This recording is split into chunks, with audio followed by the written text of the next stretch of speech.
Alex with Joman, dealing with some brakes on my truck. Let me show you. I was on my way home from doing some maintenance and picking up some wood at where I work last night, which is a lumber mill. So had a trailer, truck, trailer. Soon as I got out of work, all of a sudden my brake light on my dash, as well as the ABS light, again on my dash, both stayed lit.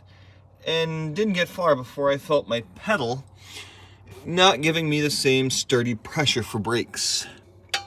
Figure I had one stop I wanted to make on the way home, but not gonna do it. Not if I don't have reliable brakes. So, not the first time I've driven without brakes.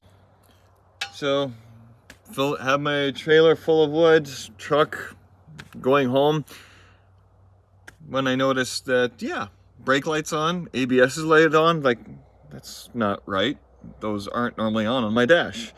And that's when I had to slow down around a corner, which is why I am grateful that there's a reservoir of brake fluid. It gives you something to draw from if you have a leak, at least for a time period. But no, I may be quarter mile, half mile away from work when I notice my brakes are not having the same amount of pressure as they should. So, not the first time. So I drove home, planning very carefully. Thankfully, it was later time of the day to where, and the roads were pretty empty. Oddly, even though it was like a little after midday. Lord is very good. I can never shoot down the Lord when I'm traveling without brakes, because he almost always seems to bless me with a lack of vehicles surrounding me when I am driving with no brakes. Sorry about that, had to answer a call. But, so, I finally get home, get in my driveway. I have no doubt that I have a spot that's got a leak. So I quickly hop under. You can't see anything visible dripping, so I continue to look, and I'm on a dirt road, so it's a little harder to see if you're not leaking profusely. And then I find out where it's at, in the rear. Let me show you.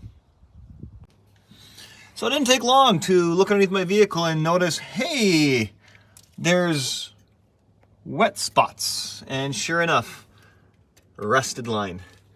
Now, most of the lines should look like that right there.